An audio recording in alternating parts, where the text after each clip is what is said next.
Character is the only true currency. In a world obsessed with money and status, Kemi chose kindness. She married a man everyone despised because he is a poor farmer, but she saw his heart, not his pocket. This story teaches us that what looks like a burden might actually be a blessing in disguise. Join us as we witness the ultimate reward for humility. From the dust of Aluden to the marble floors of Lagos, this story proves that when you possess a good character, you have everything. Welcome to Folktale Bestie. We bring you the most intense, heart-touching African tales that you won't find anywhere else. Please hit that subscribe button to help us grow this community. It really means the world to us. And let us know in the comments, which country are you watching from right now? We love seeing our family expand across the globe. Let's get into the story. The sun over the village of Aluden was not kind, but it was nowhere near as harsh as the hand of Mama Rose. Kemi wiped a bead of sweat from her forehead with the back of her hand, her fingers stained red from hours of grinding Scotch bonnet peppers. She sat on a low wooden stool behind Mama Rose's canteen, a bustling roadside buka, where the scent of burnt palm oil and fermented locust beans hung thick in the humid air.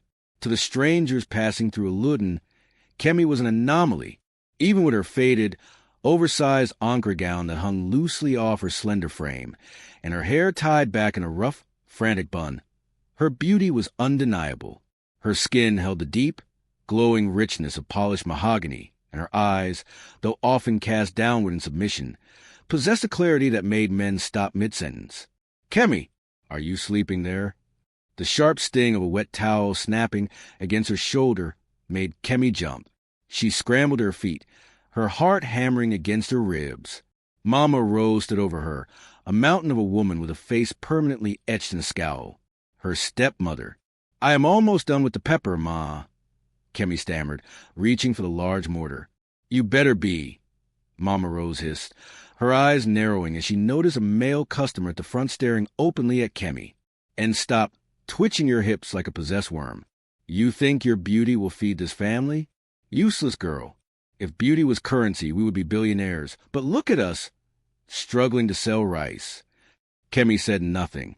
She had learned long ago that silence was her only shield. Her father, Baba Tund, sat in the corner of the shop, nursing a bottle of warm beer. He saw the slap. He saw the abuse. He simply looked away, studying the label on his bottle as if it contained the secrets of the universe. That evening, the atmosphere in the small mud brick house was heavy, suffocating like a storm waiting to break. Kemi was in the kitchen, scraping the bottom of the pot for the burnt rice, the kanzo, which was her designated dinner. Her stepsisters, Tola and Beezy, were loudly discussing the new lace fabrics they wanted for the upcoming harvest festival, their laughter grating against Kemi's nerves. Suddenly, Mama Rose stormed into the living room, her wrapper tying aggressively around her waist. She kicked a plastic chair, sending it skidding across the room. "Call that good-for-nothing girl here," she screamed. Kemi entered slowly, wiping her hands on her skirt. She knelt on the cold concrete floor, accustomed to respect. She was forced to perform even when being berated. Baba Tund, tell her. Mama Rose barked at her husband. Her father cleared his throat, his voice shaky. "Kemi, you know things have been hard."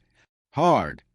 Mama Rose interrupted, her voice rising to a shriek. "Things are impossible because of this girl's bad luck. Chief Owolabi was ready to pay a good bride price last week. He has 3 cars. But no, the negotiation failed." Kemi kept her head down. She knew why it failed. Mama Rose had demanded an exorbitant amount, 2 million naira and a new generator. The chief had laughed in their faces, called them thieves, and walked out. But in this house, history was rewritten to suit Mama Rose. "You chase him away with your bad spirit," Mama Rose spat. "And now, the creditors are at my neck for the money I borrowed to expand the shop. I will not go to jail because of you." Kemi looked up, confusion clouding her eyes. "Ma, I have found a husband for you," Mama Rose announced, a cruel smile curling her lips. "He is not a chief. He doesn't have cars. But he has agreed to clear my debt in exchange for a wife." Kemi's blood ran cold. "Who, Ma?" Mama Rose laughed, a dry, humorless sound. "Deo." The name landed like a stone in the room. Tola and Beezy stopped talking and covered their mouths to stifle giggles. Deo, the village outcast, the man with the twisted leg, who lived in a dilapidated hut at the edge of the forest. They called him Deo the Lame. He was a ghost and a Ludden, a man people threw coins at but never spoke to. "No," Kemi whispered, her voice trembling. "Papa, please. Not him. I will work harder. I will sell more pepper. Please." Baba Tun sighed, looking at the ceiling. "It is settled, Kemi. We cannot owe the money lenders." Kemi felt the tears hot and fast, blurring her vision. To marry Deo was to be buried alive. It was a sentence to a life of mockery, poverty, and isolation. Mama Rose stepped closer, grabbing Kemi's chin and forcing her to look up. Her fingers dug into Kemi's cheeks.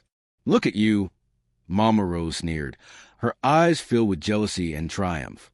"You think because you have a pretty face, the world owes you a throne? No." She shoved Kemi's face away, sending her sprawling onto the hard floor.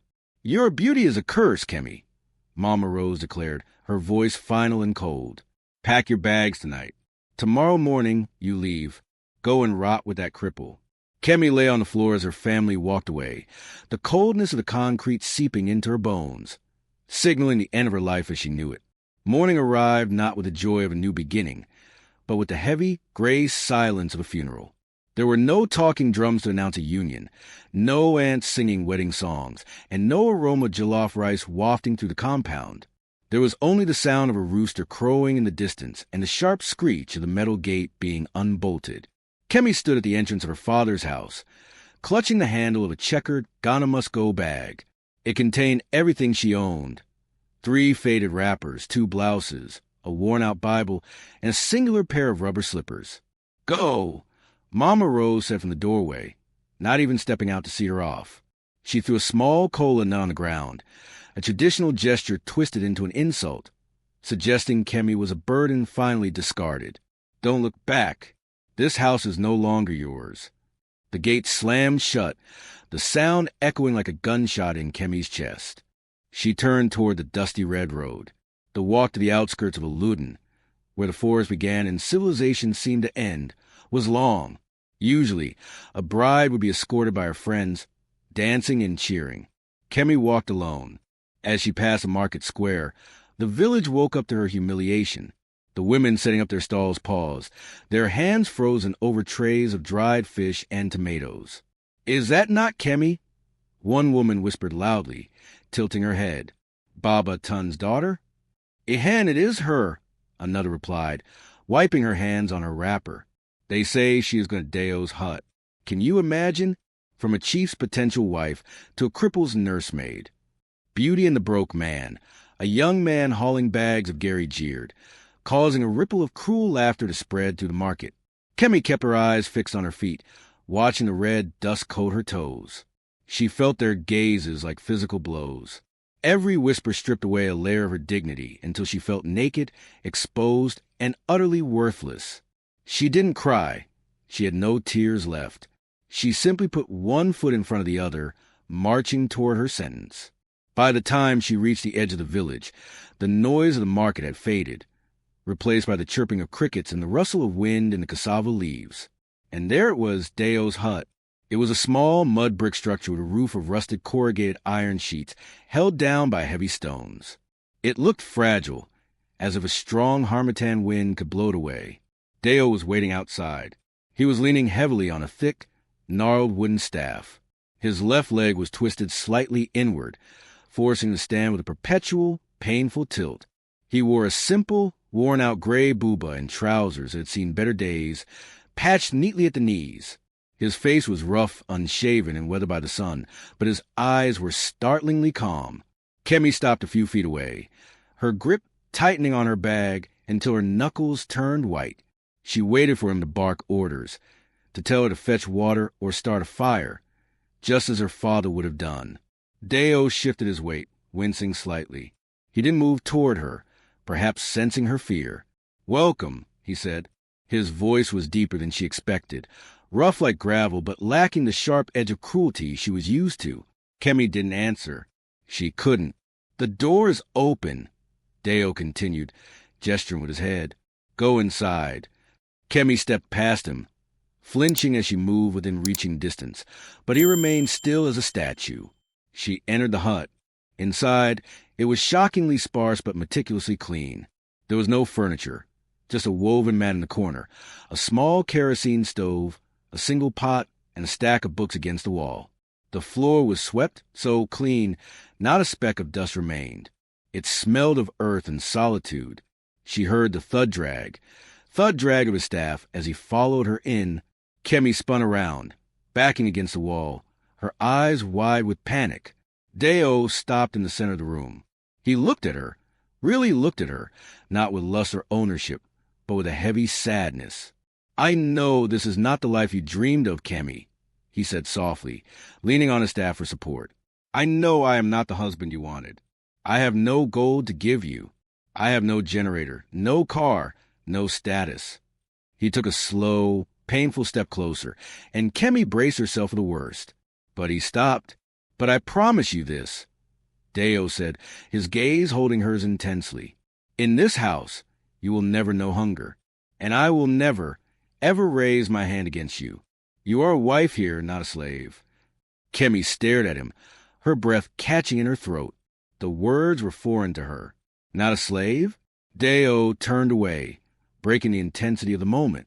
He picked up a smaller, thinner mat from the corner and tucked it under his arm. The bed is yours, he said, pointing to the woven mat she had seen earlier. You need rest. It was a long walk. Where will you sleep? Kemi found her voice, a whisper barely audible.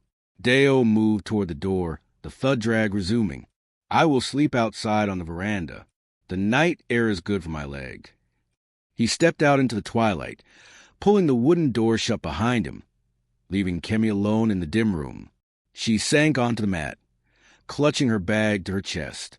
She expected a monster, but she had found a ghost, a quiet, broken man who slept in the cold, so she wouldn't have to. For the first time that day, the tears finally fell. The first morning in the hut began not with words, but with the smell of wood smoke and burnt yam. Kemi woke up with a start, her body stiff from the thin mat. For a fleeting second, she thought she was back in her father's house, waiting for Mama Rose's shouting to begin. Then, the sight of the bare mud walls brought the crushing reality back. She was Mrs. Deo now. She sat up, pulling her wrapper tight around her chest. Outside, she could hear the rhythmic scritch-scratch of a broom on the earth. She peered through the crack in the wooden window. Deo was sweeping the compound, balancing on his good leg, his staff propped against the wall.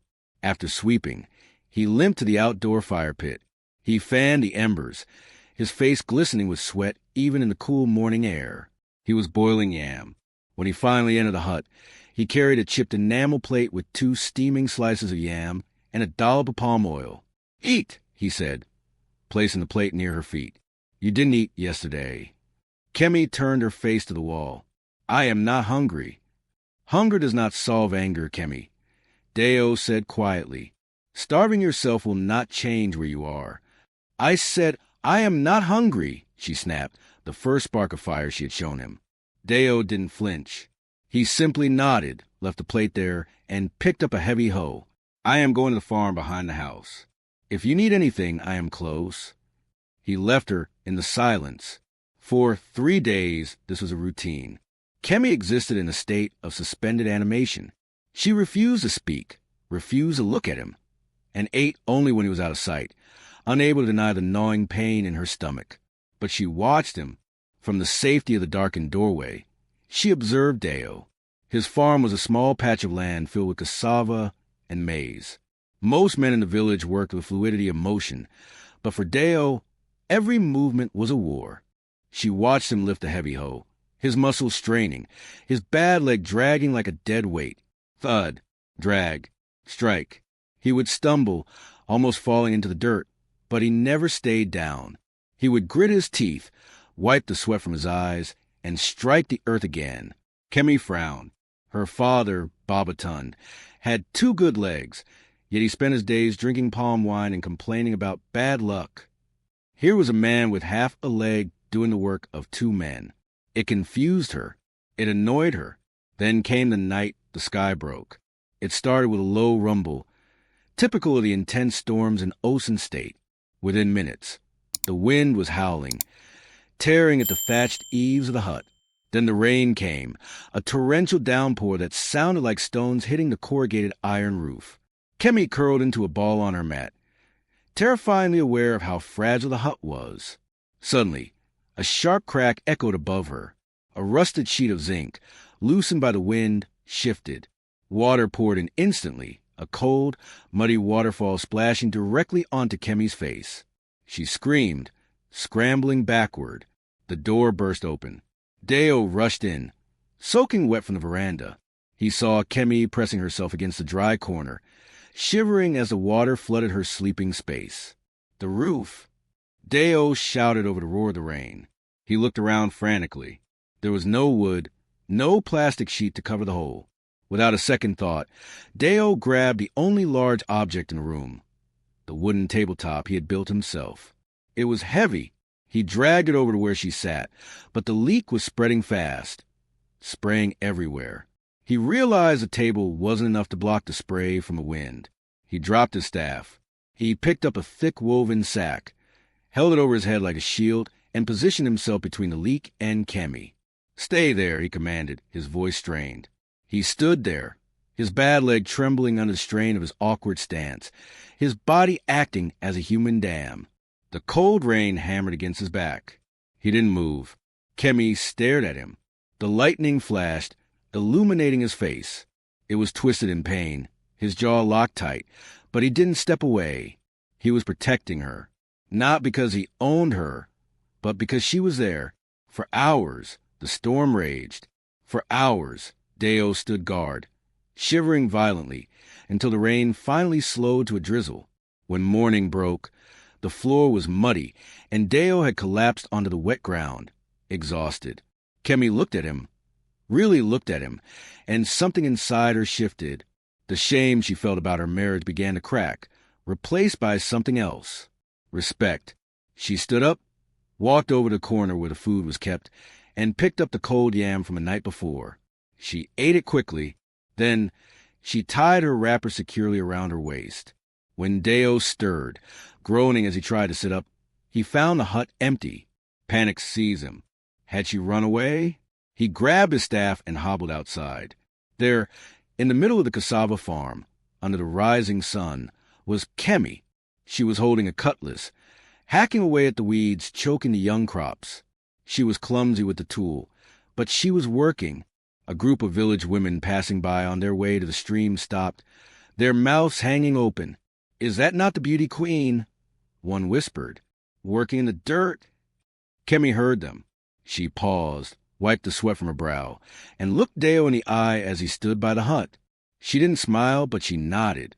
"The weeds will not clear themselves, Deo," she called out, her voice steady. "Are you coming?" Deo felt a lump in his throat. He nodded back, a slow, genuine smile breaking through his exhaustion. He gripped his staff and walked toward her. The harmony they had built on the farm was fragile, held together by sweat and silence. It took only one mosquito, small and insignificant, to bring it crashing down. 2 weeks after the storm, Kemi did wake up at dawn. When Deo returned from the stream with a bucket of water, he found her still on the mat, her body vibrating as if possessed. He dropped the bucket, the water splashing onto the dirt floor, and rushed to her side. "Kemi!" He touched her forehead and recoiled. She was burning. Her skin was dry and hot like charcoal fresh in the fire, yet her teeth chattered violently. "Cold, Deo, cold," she mumbled, her eyes rolling back. "It is malaria," Deo whispered, panic rising in his chest. "Severe malaria." He scrambled to the corner where he kept a small tin of coins. He poured them out, 300 naira. It wasn't enough. Not for the injection she needed. Not for the strong artemether that killed the fever quickly. He grabbed his staff and ran, as fast as a man with a ruined leg could run, to the village chemist. Mr. Afani's shop was a small kiosk painted blue, lined with packets of Panadol and vitamin C. "Mr. Afani, please," Deo gasped, slapping the coins on the counter. "My wife is dying. The fever is too high. I need the injection and the full dose." I have 300 now. I will pay the rest after harvest. Mr. Afani didn't even look up from his ledger. Deo, you still owe me for the painkillers from last month. Credit is dead in this village. Please. She is shaking. Deo begged, his voice cracking. She is Baba Tun's daughter. Then go to Baba Tund. Afani said coldly, if she dies, police will hold me. But if I give you drugs for free, hunger will kill me. Go. Deo stood there, the rejection stinging more than the physical pain in his leg. He looked back towards his hut, then towards the center of the village where the smell of fried meat and the hum of a generator filled the air. He had no choice. The walk to Baba Tun's house felt like walking on broken glass. His pride screamed at him to turn back, but the image of Kemi's trembling body pushed him forward. When he arrived, the gate was locked. He pounded on it. The generator was loud inside, a sound of wealth in a Luton. Who is disturbing my peace? Mama Rose's voice screeched from the other side. The small peephole slid open. Her eyes widened when she saw him. Ah, the cripple? What brings your bad luck to my gate? Mama, please open up. Deo pleaded, leaning heavily on the gate. It is Kemi.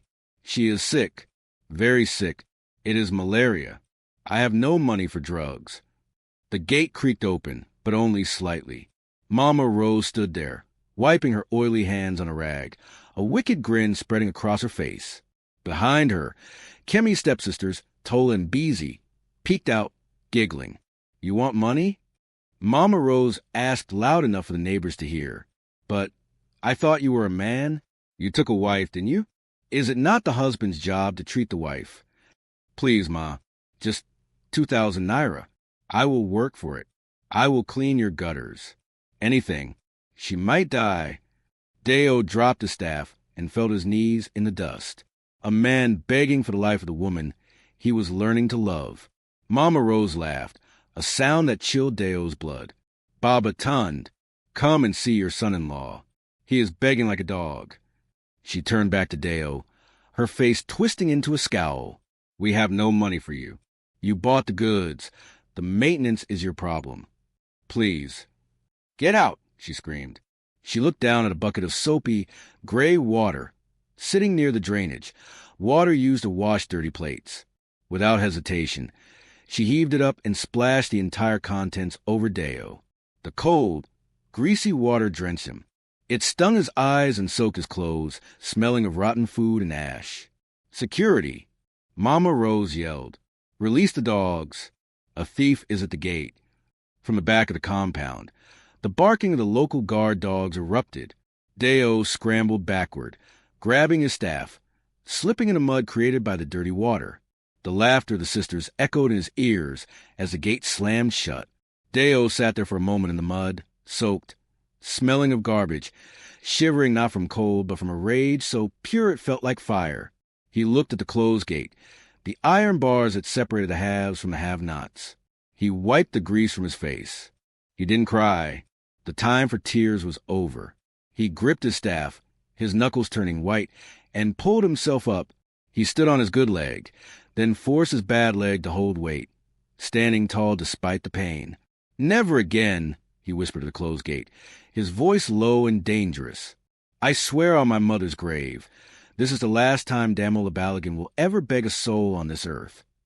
He turned his back on the house and limped away, not with the shuffle of a beggar, but with the desperate, terrifying purpose of a man who was about to go to war with fate itself.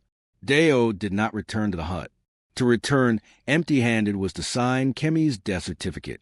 Instead, he turned his back on the village center and limped toward the new layout, an area where the city people were erecting concrete skeletons that would one day be mansions. The sun was at its peak, baking the red earth into a hard crust, but Deo felt cold inside. He stopped in front of a site where a 2-story building was rising.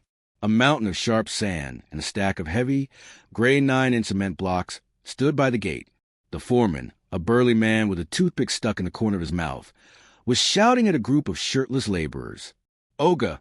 Deo called out, his voice raspy. The foreman turned, squinting against the sun. He looked Deo up and down, at his twisted leg, his staff, and his clothes still damp with the foul water from Mama Rose's bucket. "We don't have alms here," the foreman dismissed, turning back to his man. "Go to the mosque." "I don't want alms," Deo said, stepping closer, dropping his staff to stand unsupported, swaying slightly. "I want work. I can carry blocks." The laborers stopped working. A ripple of laughter went through the sight. "You," the foreman scoffed. "My friend, a 9-inch block weighs more than your bad leg. If you fall and die here, police will disturb me. Go away." "I will carry 500 blocks," Deo said, his eyes burning with a desperate intensity. "If I drop one, don't pay me. If I faint, drag me out. But if I finish, you pay me instantly." The foreman paused. He was short on men today. He looked at the determination in the cripple's eyes. It was unnatural. "Start," the foreman grunted. "But if you slow down my work, I will chase you away." Deo nodded. He tied his shirt around his waist. He walked to the stack of blocks. The first block was heavy. As he lifted it to his shoulder, the weight drove down through his spine and exploded into his bad leg. He bit his tongue to keep from screaming. For Kemi, he took the first step. Thud. The second step. Drag. The journey from the stack to the masons was only 50 meters, but for Deo, it was a marathon through hell.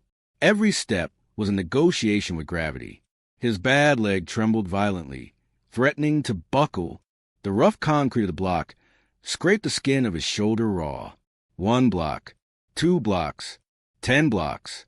By the 50th block, his hands were blistering. By the 100th, the blisters had popped, and blood was mixing with the gray dust on his palms. The other laborers had stopped mocking him.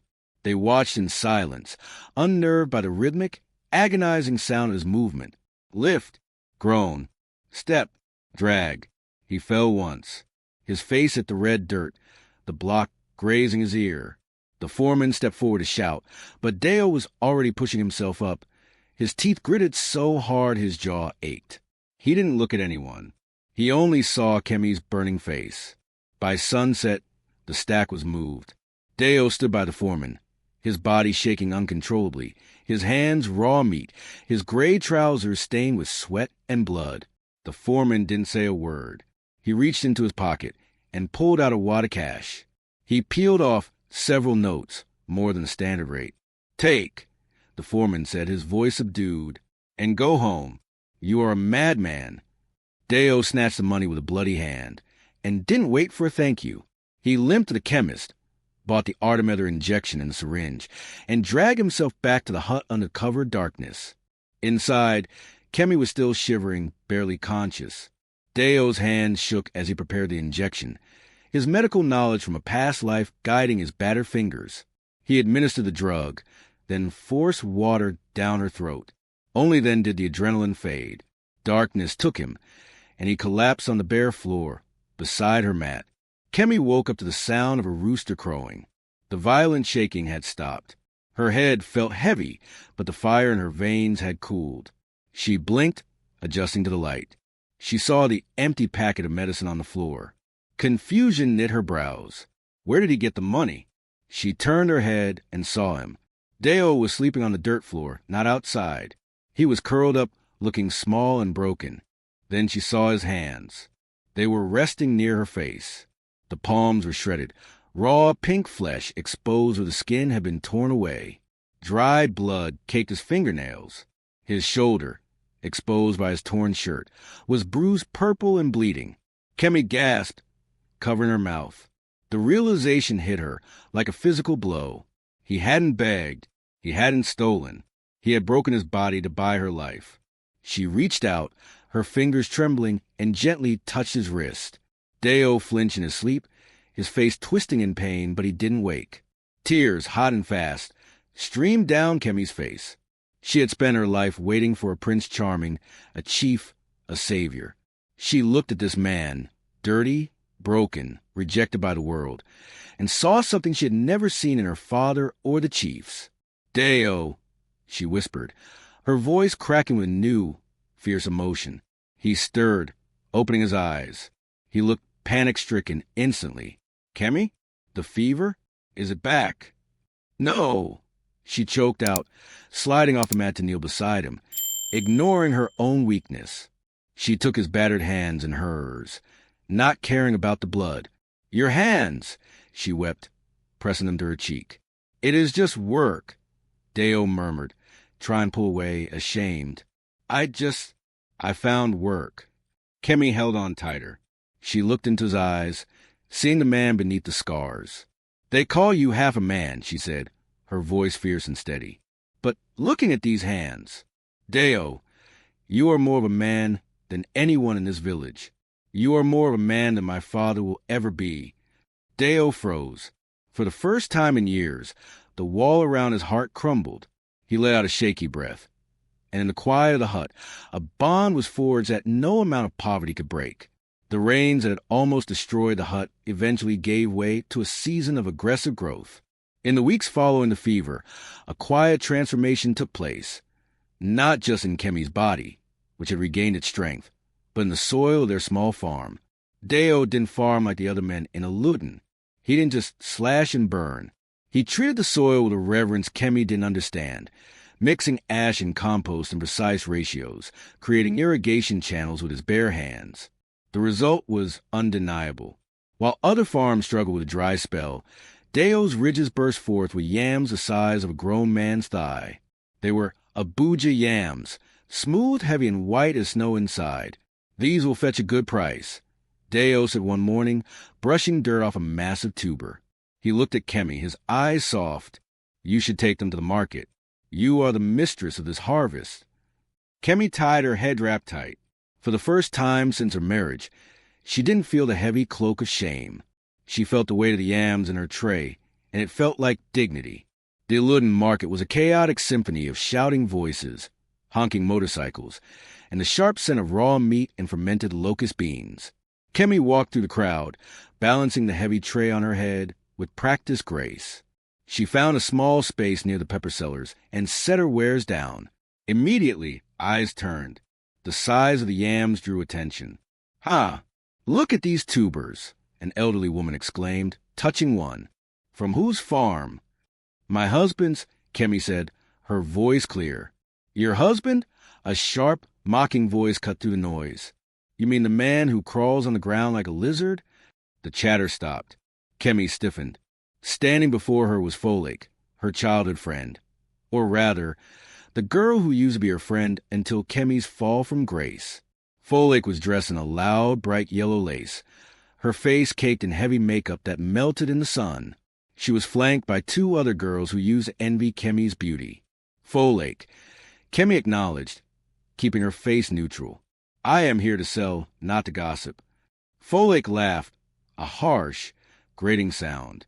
She kicked the edge of Kemi's tray with her expensive sandal. "Sell? You?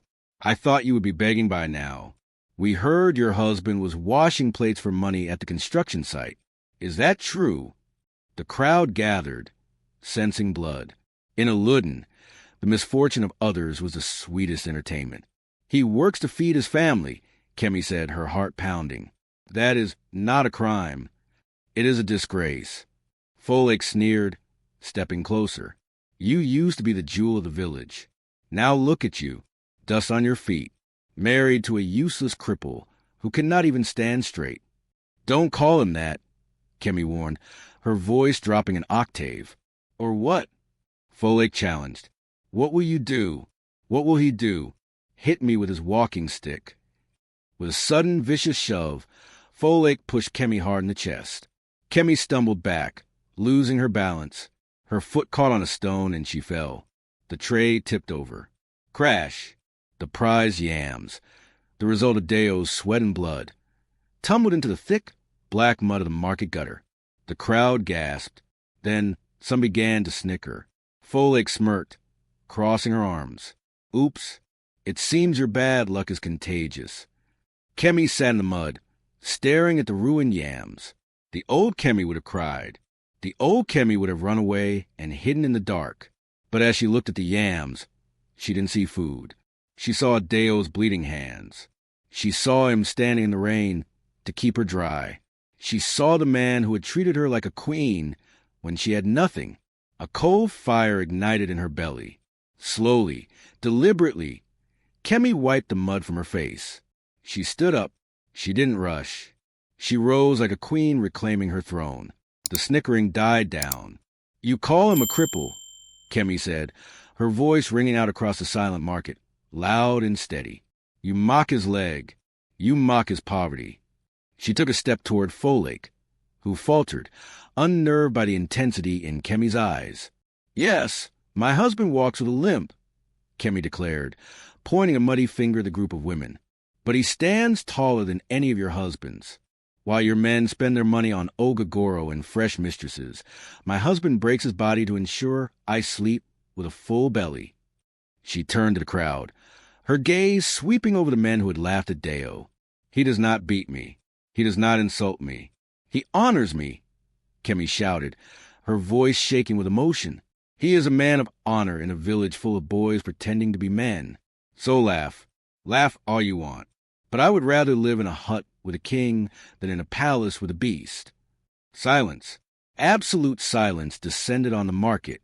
Folake's mouth hung open, her malice stripped away by the raw power of Kemi's truth.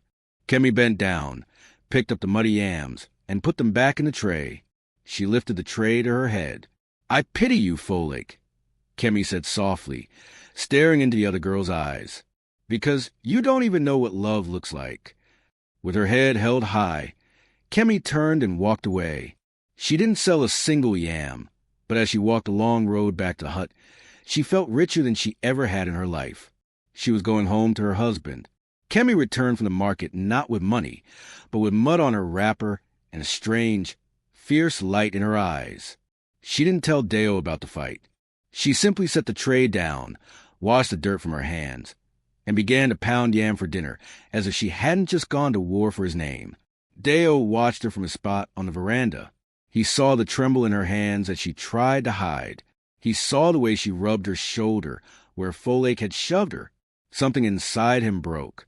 The vow he had made to his mother's spirit, to find a woman who loved him for his soul and not his inheritance, had been fulfilled.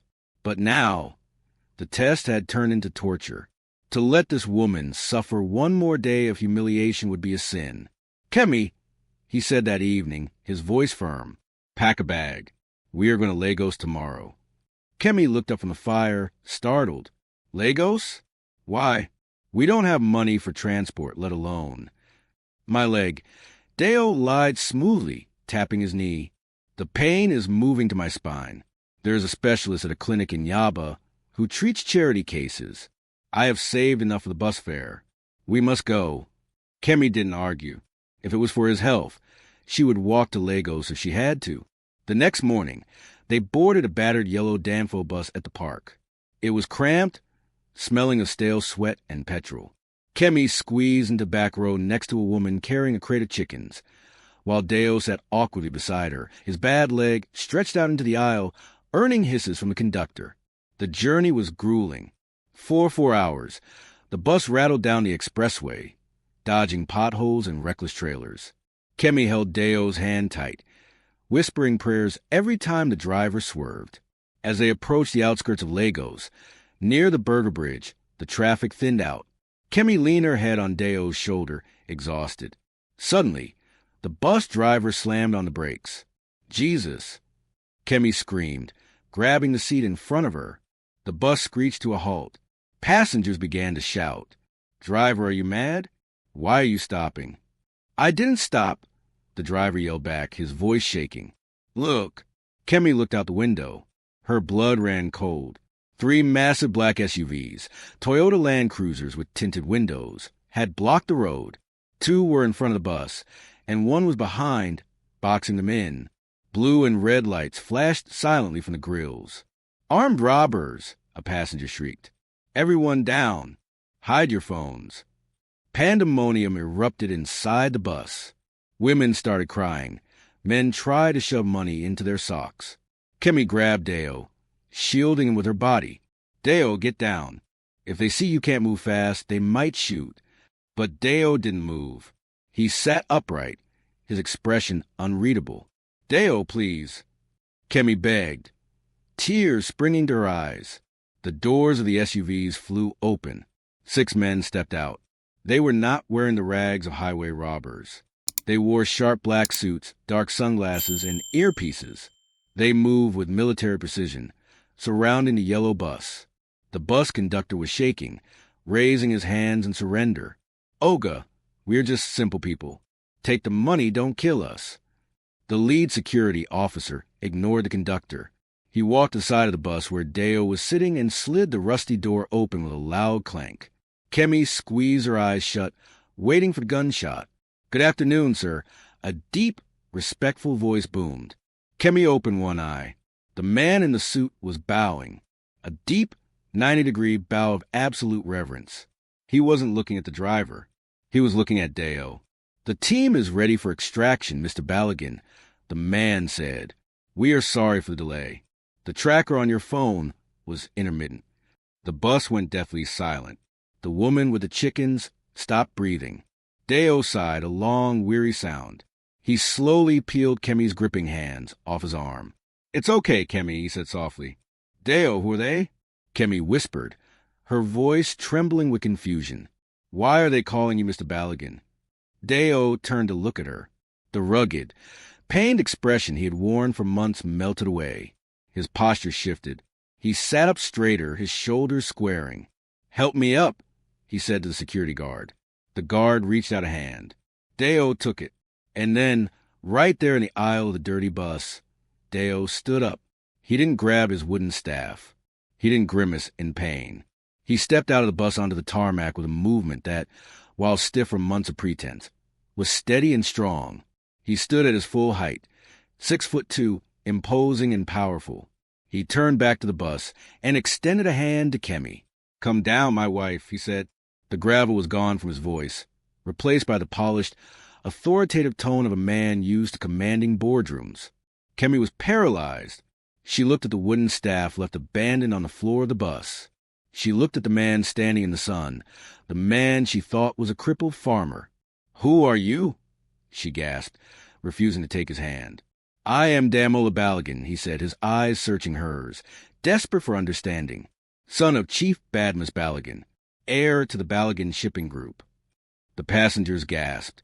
The name Balogun was royalty in Nigeria. "You lied," Kemi whispered, the betrayal hitting her harder than the shock. "I hid," Damola corrected gently. "I have been loved for my money my entire life. Kemi, I needed to know if anyone could love me. Just me, even when I had nothing." He gestured to the waiting convoy. "Please, come down. Let me take you home." Kemi looked at his hand, the same hand that had bled for her at the construction site. It was clean now, but the scars were there.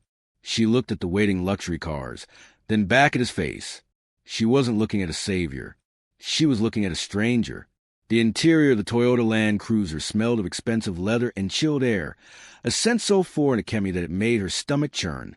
She sat pressed against the door, as far away from the man she knew as Deo as the seat would allow.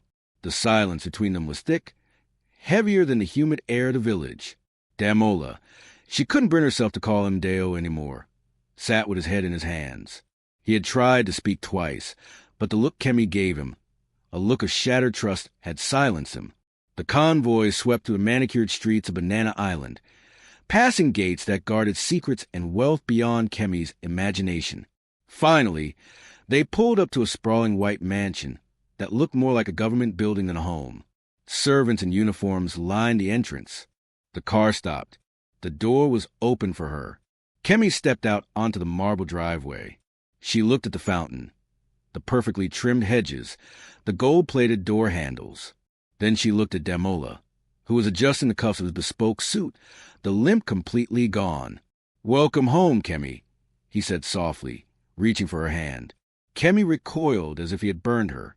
"Home," she repeated, her voice rising, cracking with the pressure of the last hour. "This is not my home. My home is a mud hut with a leaking roof where my husband sleeps on the floor to protect me from rain." "Kemi, please listen." "No, you listen." Kemi screamed, the rage finally boiling over. The servants lowered their heads, pretending not to hear. "Was it a game to you? All of it?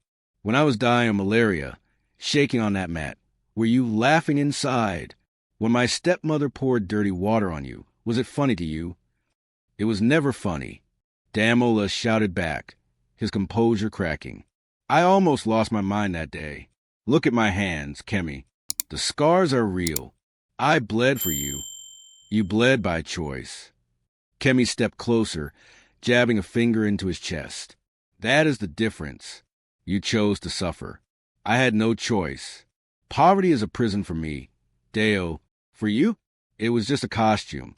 You played Ludo with my life to test if I was worthy. I needed to know. Damola pleaded, his eyes desperate. In this world, he gestured the mansion, everyone wears a mask. Women love the Balogun name, not the man. I needed to know if someone could love the man who had nothing. I loved him, Kemi whispered, tears streaming down her face. I loved the farmer who shared his last slice of yam with me. But that man doesn't exist. You killed him the moment you stood up on that bus.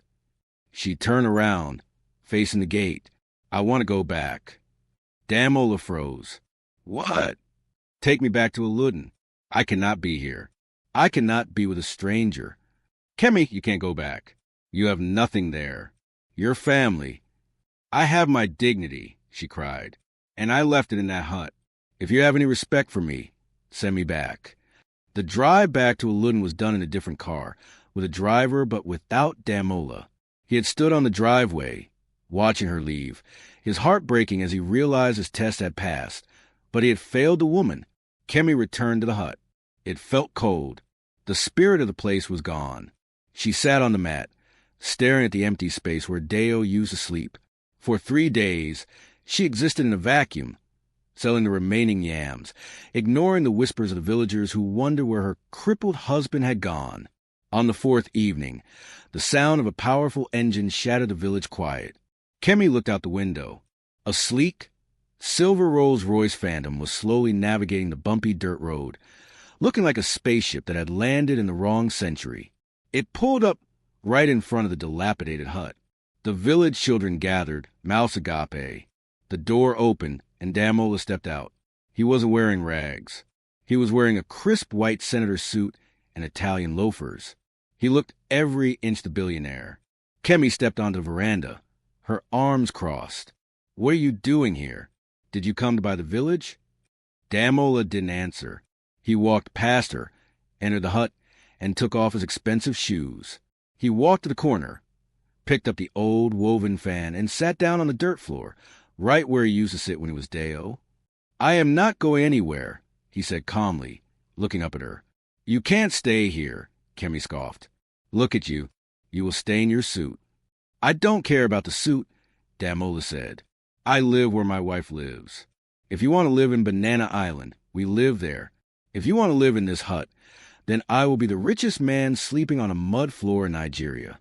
But I will not sleep apart from you again. He looked at her, and for the first time in days, Kemi saw the eyes of the farmer she loved. The vulnerability was there. He was stripping away his pride, risking ridicule from the entire world, just to sit in the dirt with her. You are a stubborn man, Kemi whispered, her resolve crumbling. I learned from the best. Damola smiled, a small, shy smile. Will you forgive a foolish man who is just looking for something real? Kemi looked at the Rolls-Royce outside, then at the man sitting on the floor. She realized then that the money didn't matter to him. She was the only thing that mattered. She walked over and knelt beside him. She took his hand, the one with the faint scars from the cement blocks. Move over, she said softly, resting her head on his shoulder. You are taking up my space. Damola let out a breath he had been holding for days and wrapped his arm around her. A Rolls-Royce Phantom does not go unnoticed in a village where the most common vehicle is a rusted bicycle. By dawn, the news had traveled faster than a bushfire in Harmattan. Deo the lame is not lame. Deo the pauper is a king. The rumor mill spun wild tales, that he was a ritualist, a government minister in disguise, or a magician. But for Mama Rose, the news was not a rumor, it was an opportunity. Inside the hut, Kemi and Damola were preparing to leave for good. Damola had called his convoy to return, but before the security team could arrive, a different kind of procession appeared at the door. Kemi heard the commotion first, the sound of loud, performative singing. Jehovah Jireh, my provider, he has done it for my family. Kemi stepped onto the veranda, Damola close behind her. She tightened the wrapper of the expensive lace fabric Damola had brought for her, a stark contrast to the rags she wore the day she left her father's house. Coming up the dusty path was a spectacle. Mama Rose led the charge, dressed in a bright purple lace buba and iro that was too tight, her face caked in layers of powder. Behind her was Baba Tund, wearing a moth-eaten igbada and holding a walking stick he didn't need, trying to look like an elder statesman. Trailing them were Tola and Beezy, both struggling in high heels on the uneven dirt path, carrying trays of food covered in white cloth. They stopped at the foot of the veranda. The village onlookers gathered at a respectful distance, sensing drama. Kemi, my daughter, my jewel, Mama Rose cried out, throwing her hands in the air. She attempted to rush up the steps to hug Kemi, but Damola stepped forward, his presence imposing. Mama Rose halted, her smile faltering for a second before she plastered it back on. Adeo, or should I say Alhaji Deo. Mama Rose laughed nervously, clapping her hands. I knew it. I always told Baba Tund. That boy has a spirit of greatness. Did I not say it? Baba Tund nodded vigorously. You said it, my wife. You said he is a diamond in the rough. We brought food. Tola chimed in, stepping forward. Pounded yam and egusi soup with bushmeat. Your favorite, Sister Kemi. Kemi looked at the food. She remembered the nights she slept hungry while they ate this exact meal. She looked at her father, who was eyeing the Rolls-Royce with greed in his eyes. Why are you here? Kemi asked. Her voice was not loud. It was terrifyingly calm. To celebrate. Mama Rose exclaimed. We are family. The blood is thick. Now that God has blessed our husband, it is time for us to come together and build a family empire. We are ready to move to Lagos with you. Beezy can even help manage your staff. Kemi laughed softly. It was a dry, hollow sound. Family, she repeated. She took a slow step down the stairs, meeting Mama Rose at eye level. When I was sick, you told Deo to let me die. You poured dirty water on him. You called the dogs. Ah, Kemi, that was just jokes. Mama Rose waved her hand dismissively. You know how I play. It was tough love to make him work harder. And look, it worked. He is a billionaire now. It was not a joke, Kemi said, her gaze piercing to the older woman's powder. It was a transaction. She turned to her father. Papa, you sold me. You can give me away in marriage. You sold me to settle a debt of 150,000 naira because you were afraid of your wife's creditors. Kemi, don't speak like that, Baba Tund stammered. The transaction is finished. Kemi cut him off. The item you sold has been bought. You have no claim on it anymore. Mama Rose's smile vanished. You ungrateful girl. After all I did for you, I fed you. You fed me scraps. Kemi snapped, her composure cracking just enough to show the fire beneath.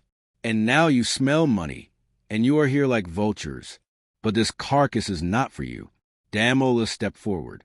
He reached into the inner pocket of his suit jacket and pulled out a crisp, white envelope. He didn't hand it to Baba Tund. He held it out to Mama Rose. Take it, Damola said, his voice cold and authoritative. Mama Rose grabbed it greedily, tearing it open.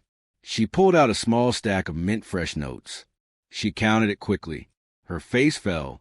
What is this? She asked, confused. This is small money. It is 150,000 naira, Damola stated. The exact amount of the debt you owed. The price you put on my wife's head. He took a step closer, towering over her. I have paid you back for the favor of bringing us together. Now listen to me very carefully. The silence in the compound was heavy. Even the birds seemed to stop singing. If you ever come near my wife again, Damola said, his voice low but carrying a threat that made Baba Tund tremble. If you ever step foot in Lagos or try to contact us, I will not use police. I will use my money to buy every debt you owe, every plot of land you stand on, and I will bury you under the weight of it. Do you understand? Mama Rose stood frozen, the envelope shaking in her hand. The The shame was total. The villagers were watching, judging, whispering. "Go," Kemi whispered. Defeated, Mama Rose signaled her daughters.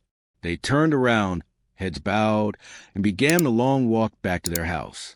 They had come for a feast. They left with nothing but the price of their own greed. Kemi watched them go. She felt a hand on her shoulder. Damola was there, solid and warm. She didn't feel sad. She felt light. The final chain had been broken. The transition from the red dust of a Luton to the marble floors of the Balogun estate in Banana Island was jarring. The silence here wasn't the peaceful quiet of the farm. It was a cold, pressurized silence, the sound of money being made and guarded.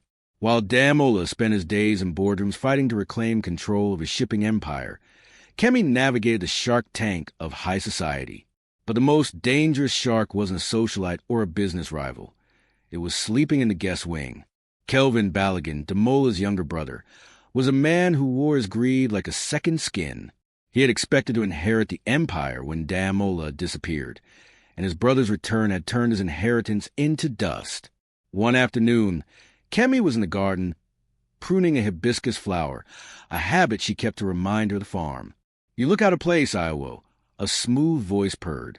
Kemi didn't turn. Kelvin stepped into her view, wearing a silk shirt unbuttoned to his chest, holding a glass of cognac. "The dirt is still under your fingernails," Kelvin sneered, stepping uncomfortably close. "My brother is playing a nice game of savior, but he will get bored. He is a Balogun. We crave excitement, status. Soon, he will look at you and see only the village girl." He reached out to touch a lock of her hair. "You need insurance, Kemi. A friend who knows how this world works. Leave the cripple, mentally he is still weak, and come to the side that wins." Kemi slapped his hand away. The sound was sharp, like a whip crack. "Damola walked through fire for me," she said, her voice low and dangerous. You wouldn't walk across the street for anyone but yourself. You are not a man, Kelvin. You are a parasite in a silk shirt." Kelvin's face twisted. The mask of charm fell, revealing the rot underneath. "You will regret that." That evening, the house was tense. Damola had returned early for a family dinner. As they sat in the dining room under the crystal chandelier, Kelvin suddenly stood up, patting his pockets frantically. "My watch," he announced, his eyes darting around the room. "The Patek Philippe. It's gone.